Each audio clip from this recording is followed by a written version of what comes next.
In this video, I will show you how to enable HDMI ARC on your Samsung Smart TV. So basically what you want to do is to use your remote control to just navigate to the left hand side until you get to the settings or the settings icon, which is this gear icon over here. Go ahead and select it just like so, and then you just want to scroll down from the settings until you get to general, which is over here. Now the next thing you want to do is to just go ahead and select general, and then from general you want to scroll down until you get to external device manager over here. Go ahead and select it as well.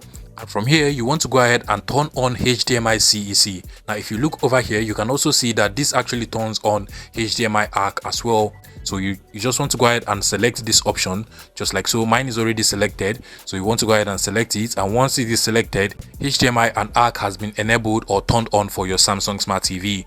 And like you already know, this is very important if you want to connect something like a speaker or just any HDMI output to your Samsung Smart TV. So you want to go ahead and do this on your Samsung Smart TV, and trust me, it is going to work perfectly well for you. So basically, that is how to enable HDMI ARC or eARC on your Samsung Smart TV. If you find this video useful, please make sure you smash that like button and subscribe to this YouTube channel for more interesting tech tips like this one.